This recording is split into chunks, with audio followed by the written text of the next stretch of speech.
அடுத்ததாக நம்மளுடைய tailoring class வீடியோவில் ஸ்லீவ் எப்படி அட்டாச் பண்ணுறது அப்படிங்கிறத தான் பார்க்க போகிறோம். வாங்க ஸ்லீவ் இப்போ எப்படி எல்லாம் அட்டாச் பண்ணுறேன் அப்படிங்கிறத பார்த்துக்கலாம்.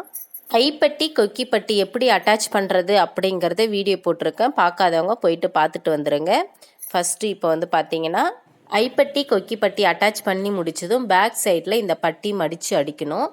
அதை மடித்து அடித்ததுக்கப்புறம் தான் ஸ்லீவ் அட்டாச் பண்ண முடியும். ஸ்லீவ் வந்து பார்த்திங்கன்னா எப்போவுமே பேக்கு ஃப்ரண்ட்டு அப்படின்னு சொல்லிட்டு 2 சைடு இருக்கும். பேக் சைடு பார்த்திங்கன்னா கொஞ்சம் மேலே வாங்கின மாதிரி இருக்கும். ஃப்ரண்ட் சைடு பார்த்திங்கன்னா கொஞ்சம் உள் வாங்கின மாதிரி இருக்கும். இந்த உள் வாங்கின மாதிரி இருக்கிறதுல வந்து பார்த்திங்கன்னா எப்போவுமே நான் சின்னதாக ஒரு அர்க்கட் பண்ணிக்குவேன். அதுதான் ஃப்ரண்ட் சைடுன்னு வித்தியாசம் தெரியறதுக்காக. இப்போ வந்து பார்த்திங்கன்னா நம்ம 1 இன்ச் அளவு எம்மிங் பண்ணுறதுக்காக மடித்து அடிக்கணும் இல்லைங்களா. ஃபஸ்ட்டு அந்த மாதிரி மடித்து அடித்து எடுத்துக்கலாம். இந்த கட்டிங்கில் பார்த்தீங்கன்னா 2 ஸ்லீவுமே ஒரே அட்டாச்சில் இருக்குது. அதனால் நம்ம மடித்து அடிக்கும்போது சரணை மடித்து அடிச்சிடலாம். ஆனால் ஒரு சில கட்டிங்கில் பார்த்தீங்கன்னா தனித்தனியாக ஸ்லீவ் வந்து கட் பண்ணி வச்சுருப்போம். அப்போ வந்து பார்த்தீங்கன்னா பேக் சைடு முடியுது நம்ம ஸ்டிச் பண்ணி நம்ம மடித்து அடிக்கும்போது பார்த்தீங்கன்னா பேக் சைடு முடியுதுன்னா திரும்ப ஸ்டார்ட் பண்ணுறது அடுத்த ஸ்லீவில் பேக் சைடில் வச்சு தான் ஸ்டார்ட் பண்ணணும். அப்போ தான் நம்ம அட்டாச் பண்ணும்போது கரெக்டாக உட்காரும். அடுத்ததாக பார்த்தீங்கன்னா ஸ்லீவ் அட்டாச் பண்ணும்போது பேக்கு ஃப்ரண்ட்டுன்னு சொல்லிட்டு 2 சைடு இருக்கும். பீஸ்லேயுமே இருக்கும், ஸ்லீவ்லேயுமே இருக்கும். ஃபஸ்ட்டு பீஸில் வந்து பார்த்தீங்கன்னா நம்ம ஸ்டிச் பண்ணியிருக்கோம் இல்லைங்களா, டாட் எல்லாம் பிடிச்சிருக்கு இல்லைங்களா, அந்த சைடு வந்து கீழ்ப்பக்கம் போகிற மாதிரி பீஸை வந்து கவுத்து போட்டுக்கணும். அடுத்து ஸ்லீவில் வந்து பார்த்தீங்கன்னா பேக்கு ஃப்ரண்ட்டுன்னு பேக் சைடு பார்த்தீங்கன்னா மேல் வாங்கின மாதிரி இருக்கும். ஃப்ரண்ட் சைடு பார்த்தீங்கன்னா கொஞ்சம் குடஞ்ச மாதிரி இருக்கும். பீஸ்லேயுமே அதே மாதிரி ஃப்ரண்ட் சைடு பார்த்தீங்கன்னா கொஞ்சம் குடஞ்ச மாதிரி இருக்கும். பேக் சைடு பார்த்தீங்கன்னா கொஞ்சம் மேல் வாங்கின மாதிரி இருக்கும். இப்போ நம்ம வந்து பார்த்தீங்கன்னா ஸ்லீவில் பேக் சைடும் பீஸில் பேக் சைடும் ஒரே மாதிரி வர மாதிரி வச்சுக்கணும். இப்போ வந்து நான் பீஸை வந்து கவுத்து போட்டிருக்கேன் இல்லைங்களா. இப்போ ஸ்லீவில் வந்து பார்த்தீங்கன்னா அதே மாதிரி இந்த பேக் சைடு வந்து மேலே வர்றதை நம்ம பேக் சைடில் வச்சுக்கணும்.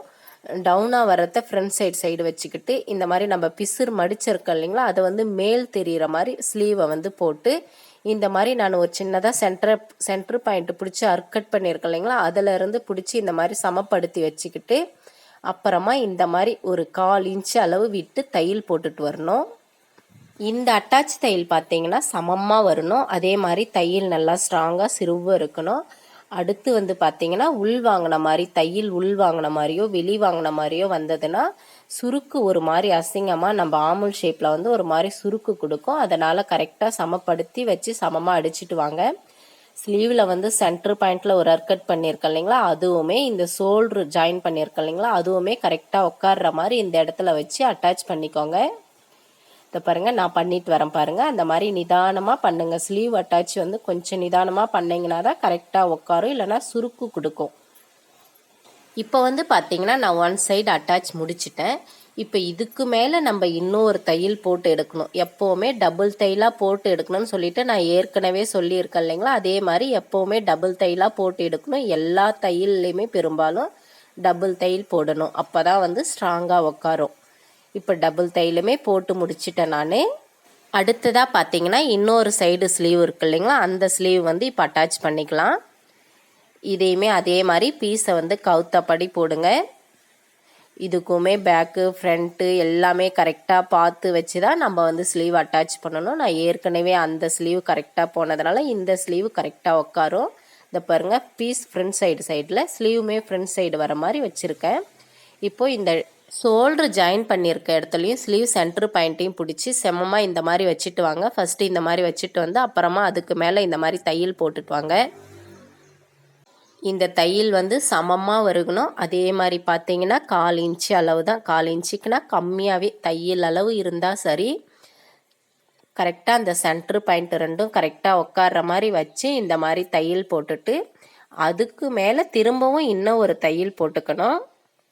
இப்போ 2 பக்கமே ஸ்லீவ் அட்டாச் பண்ணி முடிச்சுட்டேன். ஸ்லீவ் அட்டாச் பண்ணுறது ரொம்பவே ஈஸிங்க, கஷ்டம் கிடையாது, ரொம்பவே ஈஸி. ஒரு டைமுக்கு 4 டைம் திரும்ப திரும்ப செஞ்சு பார்த்தீங்கன்னா கண்டிப்பாக அது உங்களுக்கு க்யூர் ஆகிடும். அதனால் எந்த ஒரு வேலையுமே ஒரு டைமுக்கு 4 டைம் திரும்ப திரும்ப செஞ்சு பாருங்கள், உங்களுக்கும் கரெக்டாக வந்துடும்.